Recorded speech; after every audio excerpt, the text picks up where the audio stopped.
Dice ઉપર બેઠેલા શ્રેષ્ઠ મહાનુભાવો, વકીલશ્રીઓ, વડીલ મુરબ્બી વડાસરા સાહેબ, આમ તો હું બોલવામાં ઉભો થયો પણ થોડોક આખો છો એટલે માફ કરજો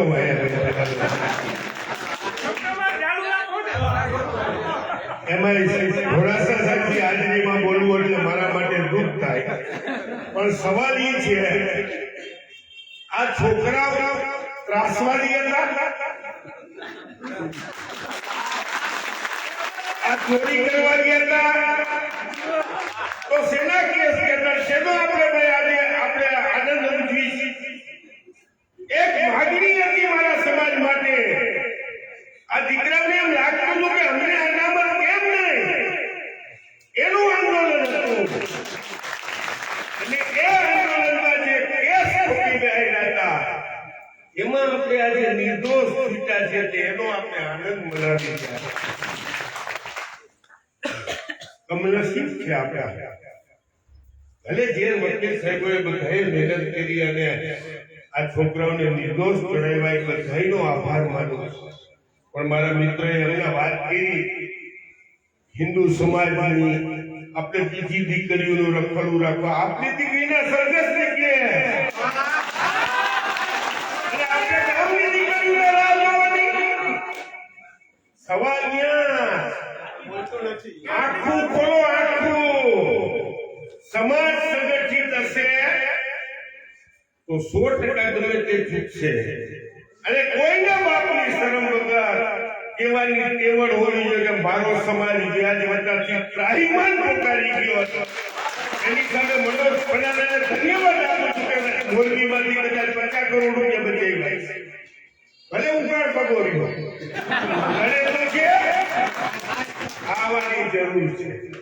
કોઈ મનોજ દીકરા એમ કીધું કે જયસુ પટેલનો શું વાક છે, શેના માટે કેસ કરવો છે? આ કહેવાની કેવળ હોય તો સમાજની વાત કરવી, નકર ભાજપ કોંગ્રેસની કરવી. સાચી વાત કરવાની ટેવ રાખી તો સમાજને ભેગા કરાય અને સમાજની વાત કરાય, એવું સ્પષ્ટ માનું છું. આ સૌનો હૃદયપૂર્વક આભાર. જય શ્રી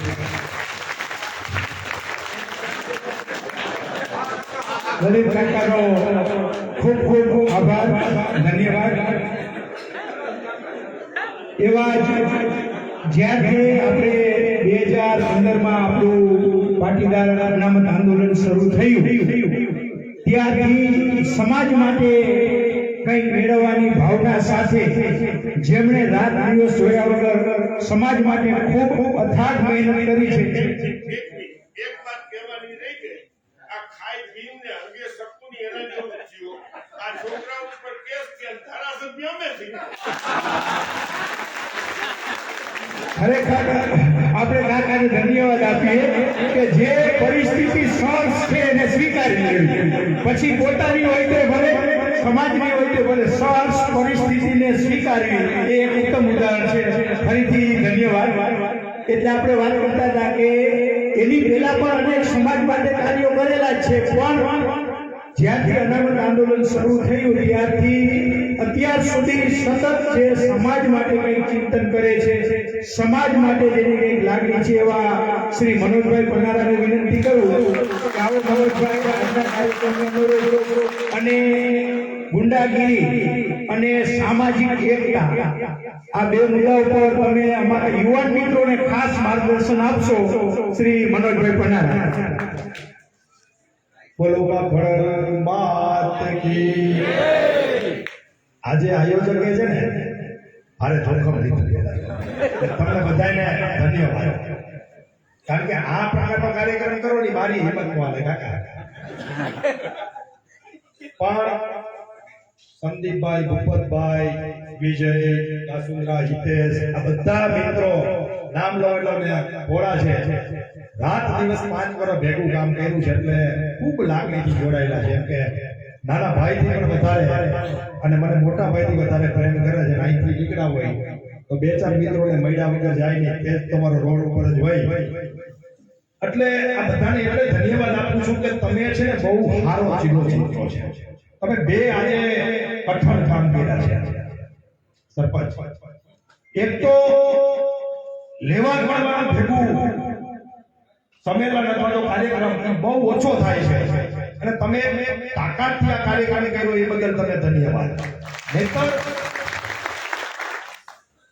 આવું કાર્યક્રમ બહુ ઓછો થતો હોય છે બે સમાજમાં એક સાથે, એટલે એક તો એ બદલ તમને ધન્યવાદ.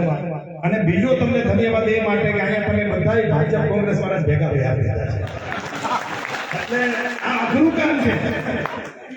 હા, એમાં આ તો ભાઈ ડેટકા જોવા જેવું કામ છે, પણ સરવાળે આપણે બધા એક છે. અને જ્યાં છો ત્યાં નિષ્ઠાથી સમાજ માટે, તમે તમારી પાર્ટી માટે, તમે તમારી જે જવાબદારી છે ત્યાં માનવતાના ધોરણે ગરીબોના માટે, ખેડૂતોના માટે, મહિલાઓના માટે ઈમાનદારીપૂર્વક કામ કરો તો એ ખરેખર સાચો લગ્ન છે. પણ એની અંદર કપટ હોય, બીજાને પાડી દેવાનું, મારે મોટું થઈ જવું, આવી વાત કોઈ ખોટી વાત છે. હવે જેના માટે આપણે ભેગા થયા છે એની વાત કરું તો વકીલોનો તો ખૂબ ખૂબ આભાર છે. અને એમને કોર્ટમાં જે રસ્તા બતાવવા પડે એ બતાવીને આપણે બધાને બહાર કાઢ્યા. એટલે નામી અનામી જે કોઈ લોકોએ આંદોલનમાં જામનગર જિલ્લામાં મદદ કરી છે એમનો ફરીથી હું આભાર માનું છું. સાથે સાથે જે કોઈ સામાજિક આગેવાનો હોય, ઘણાને મજબૂરી હોય તો પાછળથી મદદ કરી હોય, કારણ કે અલ્ટિમેટલી દુનિયા આખીમાં આંદોલનો છે ને સરકાર સામે થાય, પેલા આપણને કોઈ સમજવાની છે. આખી દુનિયામાં કોઈ મને બતાવો અત્યારે કે યુદ્ધો થાય, આંદોલનો થાય, ગૃહ યુદ્ધો થાય, એ બધું જ સત્તા સામે થાય. એટલે ક્યાંય આપણે કોઈ પક્ષમાં હોય, કોઈ પક્ષમાં વિપક્ષમાં હોય તો એમાં કઈ દુશ્મન નથી, પેલા આ સમજવાની જરૂર છે. આપણે કોઈ દુશ્મન નથી. એક સમય એવો હતો કે જે આંદોલનો થતા કોંગ્રેસ સામે થતા, કારણ કે એની સરકાર હતી.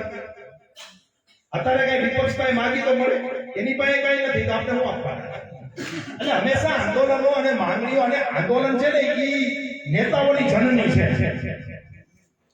આંદોલન છે દુનિયા આખીમાં, તમે દુનિયા આખીનો ઇતિહાસ વાંચી લો, નેતાઓની જનની કોઈ હોય કે આંદોલન છે. જે રાજ્યમાં કે જે સમાજમાં આંદોલન બંધ થઈ જાય ને એમાં નેતા પેદા બંધ થઈ જાય. અને થાય કોઈ ભૂકા કાઢે અને ફેરી મારે એવા અમે આંદોલને ભાજપને કોંગ્રેસને બેને નેતા આપ્યા કે નહીં? આંદોલન પૂરું થયું તો બે પક્ષમાં છે ને, આમ આદમી પાર્ટીમાં પણ છે. તમે ગોપાલને જોવો આમ આદમી પાર્ટીમાં, આ બાજુ તમે હાર્દિકને જોવો, આ બાજુ ભાજપમાં ઘણા બીજા મિત્રો ગયા છે, કોંગ્રેસમાં ઘણા બધા મિત્રો છે. તો કહેવાનો મતલબ આંદોલન છે એ આગેવાનો અને નેતાઓની જરૂર છે. અને એક પેઢી પૂરી થાય બીજી પછી તૈયાર થાય છે ને સમાજમાં. પણ આપણે ક્યાંક શું જ રાખીએ છીએ કે હું જે પક્ષમાં છું એ પક્ષમાં કોઈ ખરાબ બોલે તો આપણે તરત એમ થાય કે આપણી 5 વીઘા પડાવી કેમ લીધી હોય.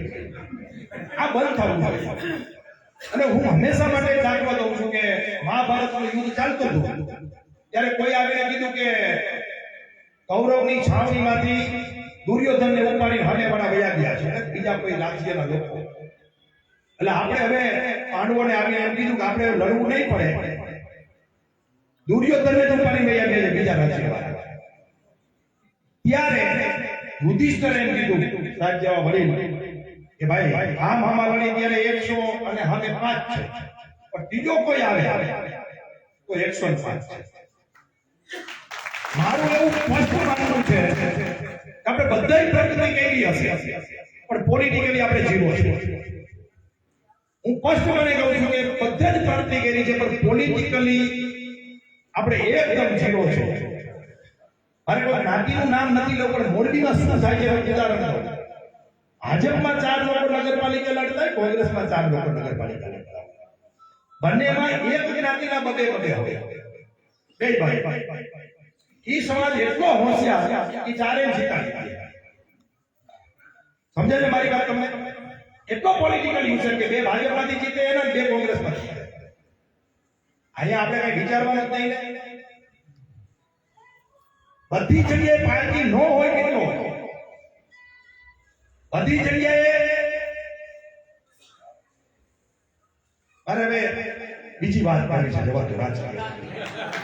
કહેવાનો મારો મતલબ આ નવી પેઢી એ ખૂબ સરસ મજાનું આ ડેવલપમેન્ટમાંથી આગળ વધી રહી છે કે બધા જ પક્ષોને બધી વિચારધારાને ભેગી કરીને આખો કાર્યક્રમ કર્યો છે. મારે તમને બે જ વાત કરવી છે. આપણે જેના માટે ભેગા થયા છે ઈ અને આવતા દિવસોની વાત. પાટીદાર આંદોલનથી ખૂબ મળ્યું ઈબીસી એટલે કે લગભગ અત્યારે જે કોઈ આપણને એડમિશનો મળે છે ને સરકારી કોલેજોની અંદર, એ પછી એમબીબીએસ માં હોય, એન્જિનિયરિંગ માં હોય કે અન્ય કોઈ પણ કોલેજમાં હોય, ખાલી આપણે એમબીબીએસ ને એન્જિનિયરિંગ જ જોઈ છે. પણ એ સિવાય ઘણી બધી એવી ફેકલ્ટીઓ છે કે જેમાં પાટીદારોને 2-5%, 10% વધારે એડમિશન મળે છે. એની પાછળ આપણું ઈબીસી છે, આપણી જે અનામત 10% છે, એના કારણે આપણે ખૂબ વધારે પ્રમાણમાં ગવર્નમેન્ટમાં જઈ શકીએ છીએ. એટલે કે આપણને ક્યાંક ને ક્યાંક આર્થિક જે પૈસા દઈને ભણાવવા પડતા હતા છોકરાઓ, એ ભણાવવાનું ઓછું થયું છે ને ખર્ચ બચ્યો છે. બીજું મારે તમને કહેવું છે કે બે આપણે આયોગ અને નિગમ મળ્યા. આયોગના સાહેબ ચેરમેન હતા, નિગમના ચેરમેન પણ ગજેરા સાહેબ હતા. આ બંનેમાં ખૂબ સારી યોજનાઓ છે. 500 કરોડનું પેકેજ છે. પહેલા વર્ષે વડીલોને ધ્યાનમાં મૂક્યું, પહેલા વર્ષે પૈસા વૈધા હતા કે બીજા વર્ષે વૈધા હતા, પણ અત્યારે લગભગ પૈસા સાહેબ પૂરા થઈ ગયા છે. હા, 500 કરોડ ઓછા પડ્યા છે. હવે આપણે બજેટ વધારે આપણે ક્યાં લડવાનું છે સમાજે, ઈ મારે તમને કહેવું છે. ચૂંટણીઓ તો 5 વર્ષે આવે, હામાં લડી લેજો, જેને જ્યાં મત દેવો ત્યાં દઈ દેજો, એનો કાંઈ વાંધો નહીં. પરંતુ અત્યારે ક્યાં લડવાનું છે આપણે ખબર નથી. અત્યારે આપણે જ્યાં આપણો ફાયદો છે, સમાજનું હિત છે, કોઈને નુકસાન થયા વગર જે ફાયદો લેવાનો છે, ત્યાં આપણે ધ્યાન જ નથી. આ 500 કરોડ અત્યારે આપણે ઓછા પડે છે, તો ત્યાં સામૂહિક માંગણી કરવી જોઈએ જેઠાલાલ, ત્યાં 1000 કરોડનું પેકેજ કરો. અને 1000 કરોડ એટલે તમને ખબર કેટલા થાય આમ સરકારની દ્રષ્ટિએ? અત્યારે 1 લાખ કરોડ રૂપિયાનો દર મહિને જીએસટી આપે સરકાર. 1 લાખ કરોડ રૂપિયા તમારી પાસેથી છે, એમાંથી 1000 કરોડ આપણે લેવા છે. એટલે હાવ નાની વાત છે. કહેવાનો મારો મતલબ આપણું જે ફોકસ હોવું જોઈએ એ આ આયોગ અને નિગમમાં આપણા પરિવારોને ખૂબ મોટો ફાયદો થાય. એમાં બે યોજના ખૂબ સારી છે. તો વિદેશ જે છોકરાઓને ભણવા મોકલવા છે એને 15 લાખ રૂપિયા આપ્યા, પરંતુ અત્યારે બજેટ નથી એટલે ફાઇલો બધી બંધ પડી છે. તો મારી ભારતીય જનતા પાર્ટીના જે મિત્રો છે એને વિનંતી છે આ તકે કે એમાં આવતું બજેટ જે માર્ચમાં આવવાનું છે એમાં રજૂઆતો કરી, વિનંતી, જે કઈ પત્રો લખી, જે કઈ થતું હોય, અને આખા ગુજરાતના બંને સમાજના પાટીદાર ભારતીય જનતા પાર્ટીમાં આગેવાનો છે એમને રજૂઆત કરવી છે કે બંને આયોગ અને નિગમની 1000 કરોડના કરી દો. આ મોંઘવારીમાં આટલા પૈસામાં કાંઈ થાય નહીં. આવો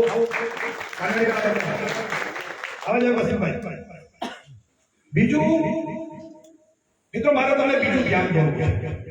આપણી દીકરીઓ અહીં છાત્રાલયમાં ભણે છે, મોરબી છાત્રાલય અને ટંકારા છાત્રાલય. આ છાત્રાલયોમાં જે દીકરીઓ ભણે છે ને ઈબીસી કાર્ડ છે ને 12000 રૂપિયા સરકાર હોસ્ટેલ ફી દે છે. કેટલા ભાઈ? હોસ્ટેલ ફી 12000 રૂપિયા દે છે. ભોજન સહાય હા અત્યારે 15000 કરી દીધા. હવે આ આખો લગભગ 40-50 લાખ રૂપિયા થતો છે ત્રણેય હોસ્ટેલો. તો સમાજને 50 લાખનો 12 મહિને ફાયદો થયો બરાબર. પણ જેટલા કમનસીબી ઈ છે કે આવડી મોટી લડાઈ લડ્યા પછી આ ત્રણ જ સંસ્થામાં તો 50 લાખનો ફાયદો જે યુવાને કરાવ્યો હોય એનું કે સ્ટેજ ઉપર સન્માન થવું જોઈએ કે નહીં? 5 લાખ દાન આપે તો આપણે ધૂમકા મારી માતાજીની જય બોલાવતા હોય છે. તો આ આજીવન સાંજે અમારી ત્યાં આ ભરતરાજ બોલે છે અને વડીલોની સામે કહું કે તો કોની સામે નથી? માં કોઈ દીકરાને દીકરો એ બાપને જ કે ને કે અમારી વ્યથા છે. તો આ 50 લાખ રૂપિયા દર વર્ષે ત્રણ સંસ્થાઓને આ આંદોલનકારીઓ જેલમાં ગઈને માર ખાધો ને ધોકા ખાધા તમે બધા જે સહયોગ આપ્યો એના કારણે અત્યારે મળતા થયા છે. અને આ એવું સારિયાણું છે કે 50 લાખનું 60 લાખ 70 લાખ 80 લાખ થાય પણ એની તાકાત નથી. એક વાર કાયદો કે નિયમ બની ગયા પછી કોઈ ઓછું કરી શકે. મારી વાત સમજાય છે તમને? તો આપણે આ પ્રકારની નીતિઓમાં ધ્યાન દેવાની જરૂર છે. ક્યાં સુધી નકરા ફાળા ઉઘરાવા છે? આપણે એક વૈચારિક વિઝન નક્કી કરવું પડશે. એક ઉદ્યોગપતિ છે કદાચ મારો ધંધો હાલતો છે તો તેને 5 લાખ 25 લાખ આપી શકશે, પણ આર્થિક પરિસ્થિતિ છે, ધંધાના નિયમો તમે હું જાણીએ છીએ, મંદી તેરી આવતી હોય ના આપી શકીએ, પણ સરકારને કઈ તેજી મંદી આવતી નથી. એટલે આ પ્રકારની જે યોજનાઓ છે એનો લાભ આપણા સમાજને મળવો. બીજું જેઠાલાલ આપણે ઈ પણ અત્યારે ધનસિંહભાઈ તમે આજ તકે મોકો મળ્યો છે કે કહું છું તમને વડીલોને કે નિગમ અને આયોગના ચેરમેન પરમેનન્ટ તમારે રાખવા જોઈએ. આ અધિકારીઓ સાલા જો ભાઈ આપણો વાંધો છે ને આ ભારતીય જનતા પાર્ટીના કે કોંગ્રેસના એકેય નેતા સામે કાંઈ વાંધો નથી. આ આપણા બધા જ વડીલ છે. આપણું સૌથી વધારે નફો જ કોઈ કાઢતો હોય આ સિસ્ટમ ખાતે છે. અને આપણી જે લડાઈ છે, અમારી જે લડાઈ છે એ સિસ્ટમ સામે છે. અત્યારે આયોગ અને નિગમના ચેરમેન નથી એટલે આઈપીએસ આઈએસ એના પાક થઈને બેઠા હોય એને મજા આવે સાયન્સ કરે મજા આવે ના કરે એને મજા આવે એને દે ને તો આધા કાયદા જ નથી. બધે અરજીઓ બધે કાગળ ઘટે છે કરી છોકરાને વિદેશમાં એડમિશનનો ટાઈમ વયો જાય, આખું બરાબર બગાડે. પણ સાહેબ જેવા અને ગજેરા સાહેબ જેવા જ્યારે હતા ત્યારે આપણે જઈને કહેતા હતા પતતું હતું. પણ હવે આ જે જગ્યાઓ ખાલી છે એમાં બંને સમાજના શ્રેષ્ઠોને આ બંને સંસ્થાએ ખોડલધામ અને શિક્ષકધામ અત્યારે તાત્કાલિક પરિવર્તનના બંને જગ્યાઓ પૂર્તિ કરવી જોઈએ એવું મારું માનવું છે. જેથી કરીને આપણા સમાજને આજે પીડા આવે છે એ પીડા ક્યાંક ને ક્યાંક ઓછી થાય અથવા તો ન થાય. આ આંદોલનની ફલશ્રુતિ છે. કાંઈ ફેરવવું હોય તો કાંઈ ગુમાવવું પડે. લીલા સૂકા માં લીલું મળે એમ આપણે 14-15 દીકરાઓને આપણો ધમને તો મારે મોરબીમાં મારો જીગરજાન મિત્ર હતો. એને કાંઈ પણ કામ હોય તો એ ગમે ત્યારે ઊભો હોય, મેળવું પડશે ગુમાવવું પડશે. એ તો બધું પાર્ટ ઓફ લાઈફ છે, એની ચાલ્યા રાખવાનું છે. મારે હવે જે વાત કરવી છે કે અત્યારે પાટીદાર સમાજને સૌથી મોટો જો ભયડો મેં લીધો હોય તો ગોળ હોય ત્યાં કીડીઓ આવે, માખીઓ આવે. એમ આપણી પાસે આર્થિક સમૃદ્ધિ આવી એની સાથે સાથે ઘણા બધા દૂષણો પણ આવ્યા અને સાથે સાથે એ દૂષણોને પ્રમોટ કરનારા લોકો પણ આવ્યા. વડીલો બધા સભામાં કહે કે આપણે દારૂ ન પીવો જોઈએ, આપણે વ્યસન ન કરવું જોઈએ, આપણે વ્યાજે રૂપિયા ન લેવા જવા જોઈએ, આપણે જુગાર ન રમવો જોઈએ. હું આથી કાયમી વિપરીત વાત કરું છું. આનું એટલા માટે કરું છું કે એમાં મારો અભ્યાસ સ્વામિનારાયણ ભગવાન ગઢડાની અંદર 18 વર્ષ થયા. આખું ગઢડા સુધી સ્વામિનારાયણ ભગવાન પોતે ગઢડામાં 18 વર્ષ થયા છતાંય ગઢડા આખું સુધી એટલે અમે સાહેબના આગેવાનો અમે જેટલી મહેનત કરો આખો સમાજ સુધરે જ નહીં. પણ કાયમ ઉદાહરણ દઉં કે કોઈ ગામના નાકા ઉપર ઝાપા ઉપર દારૂની દુકાન ખુલે તો આખા ગામને સમજાવવા જાવે કે દુકાન બંધ કરી દેવાય. આ દુકાન બંધ કરી દે આખું ગામ બંધ થઈ જાય. એમ વ્યાજખોરીના ભરણામાં તમે નહીં લેવા જાવ એવો શક્ય નથી અમારા મોરબી માટે. 4000 છોકરા રોજ હાઈલે પૈસા ગોતતા હોય અને 40 જણા વ્યાજ ભેગું કરે. મેં બે કામ કર્યા 4000 ને 4000 ને 9 દેવા 40 ને ઠોકી અને કરી દીધી સટલ પડી જાય. ઓ ભાઈ અમે અત્યારે કોઈ છોકરો આપણા બધામાં મોરબી છે પૂછો તમે એને કે 10% ચડે 5% ચડે નથી ચડતા. ચડે તો જુગાર રમે ને, ચડે તો જલસા કરે, ચડે તો ખોટા કામ કરે ને. આ બહુ સમજવાની વસ્તુ છે. હું ધ્રોળ એના પાટીદારોને કહું છું કે તમને આવા કોઈ પણ દૂષણો બેન દીકરીના હોય, છેડતીના હોય, હોમિયોગીરીના હોય, ભૂમાફિયા હોય, તમારા સોદાખર લખાવી લીધા હોય આજ નહીં 5 વર્ષ 10 વર્ષ જૂના એના આપણે રેકોર્ડ પાછા લીધા. તમારા જમીન પર કબજા હોય, તમારા ઉપર ચેક રિટર્નના કેસ હોય, કોઈ પણ પ્રકારની પીડા પટેલ સમાજ ભોગવતો હોય તો ખુલ્લા દરવાજે મોરબી તમે હાલ્યા આવજો. અમે અને અમારી ટીમ તમને તમામ પ્રકારનો સહયોગ કરવા તૈયાર છે. મોટી વાત નથી કરતો પણ કરોડો રૂપિયા છેલ્લા 2 મહિનામાં માફ કરે. 40 થી 50 કેસ કોર્ટમાં આ દુખાવો પાછા લેવા છે કે ભાઈ હવે અમારે પૈસા જોતા નથી, આ ચેક રિટર્ન કેસ પૂરા કરો. નવાપર રોડ ઉપર જે લુખ્ખા ફાટીગીરી ગુંડાગીરી કરતા હતા, રોમિયોગીરી કરતા હતા, ગાડીઓ આમ તેમ હાંકતા હતા અને ગાડીના બોનેટ ઉપર બેહી સિગરેટ પીતા હતા, સિંગશોટ કરતા હતા, બધાના સિંગ જીતી નાખ્યા. હા જરૂર. અને તમને પણ હું કહેતો જાઉં છું, ફરીથી કોઈ પણ પ્રકારનું તમને દબાવી ધમકાવી ઓછા રૂપિયા લીધા હોય, બધું લખાણ કરી લીધું હોય, તમારું સોદાગર ભરી લીધું હોય, રજીસ્ટર સોદાગર ભરી લીધું હોય, દસ્તાવેજ ભરી લીધો હોય, જે ટોટલ કેસના 5 વર્ષ 7 વર્ષ 10 વર્ષ જૂના કેસ આવતા હોય, પણ હોવા જોઈએ વ્યાજખોરી. પછી મસીના લીધા 1.5% લીધા તમે આવો તો એમાં નથી એમ ભેગા. હા પછી બધા વ્યવહાર બંધ થઈ જાય. એમાં સાહેબ આવે કરાય એમાં નથી, નાઈટમાં નથી. પણ હું સ્પષ્ટપણે માનું છું પોતાની સાહેબ ક્યાં ગયા, સ્પષ્ટપણે માનું છું કે લુખ્ખા ગુંડા રોમિયો વ્યાજખોરનો કોઈ ધર્મ હોતો નથી. એ આપણામાં પણ હોય છે અને આપણામાં એનું પ્રમાણ કદાચ વધારે પણ હોય છે. મોટી નાઈટ છે. આવા આવારા તત્વો છે, રોમિયો છે, ફસાવે છે દીકરીઓને. એનો કોઈ ધર્મ હોતો નથી, એનો કોઈ સમાજ હોતો નથી, એની કોઈ જાતિ હોતી નથી, એની કોઈ જ્ઞાતિ નથી. અને જો જાતિ જ્ઞાતિ ધર્મ જોઈને તમારે ન્યાય કરવો હોય તો તમે ક્યારેય ન્યાય નહીં કરી શકો.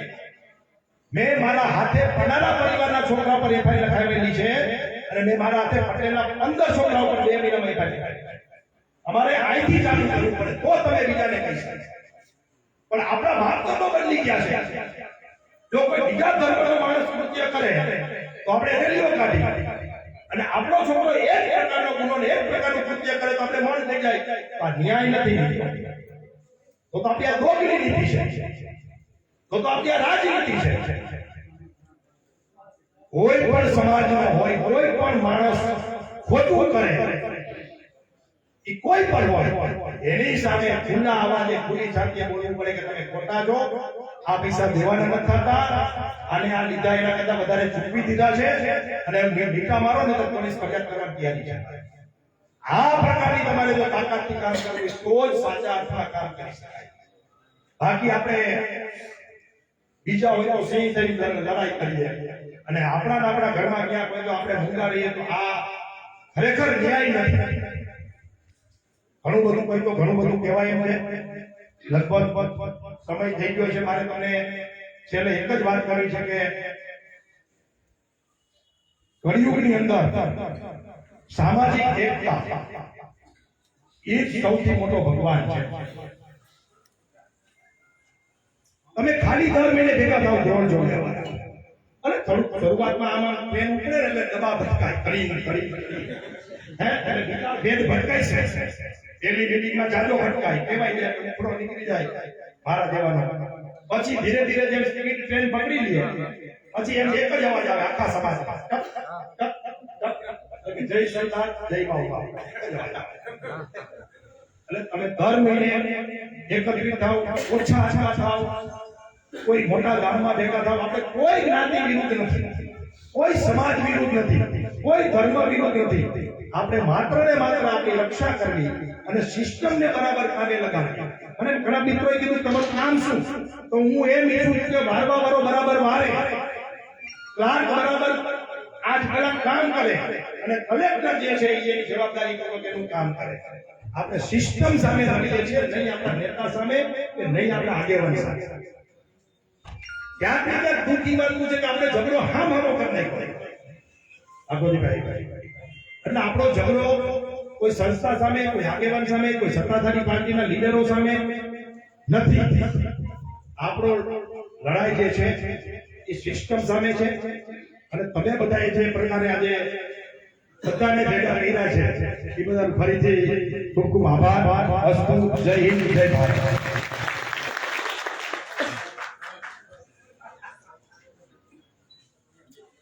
ખૂબ ખૂબ આભાર શ્રી મનોજભાઈ પટારાનો. આપણી વચ્ચે ગુજરાત સરકારના કેબિનેટ મંત્રી, કૃષિ કલ્યાણ અને ગૌસંવર્ધન મંત્રી શ્રી રાઘવભાઈ પટેલ ઉપસ્થિત થયા છે. તો સમસ્ત પાટીદાર સમાજ વતી શ્રી રાઘવભાઈ પટેલનું આપણે હાર્દિક સ્વાગત કરીએ છીએ, અભિવાદન કરીએ છીએ. અને હું શ્રી મુરલીશ્રી ઘોડાસરા સાહેબને વિનંતી કરું કે એમને પુષ્પદાનની અર્પણ કરી અને શ્રી રાઘવજીભાઈને સન્માનિત કરશે.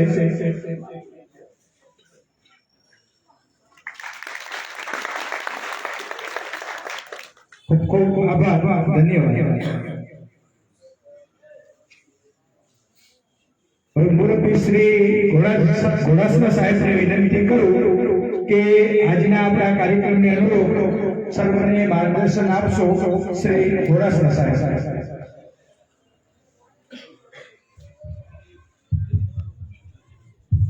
આદરણીય શ્રી ગુજરાત સરકારના કેબિનેટ મંત્રી ભાઈ શ્રી બાબુજીભાઈ, ભાઈ શ્રી લલિતભાઈ,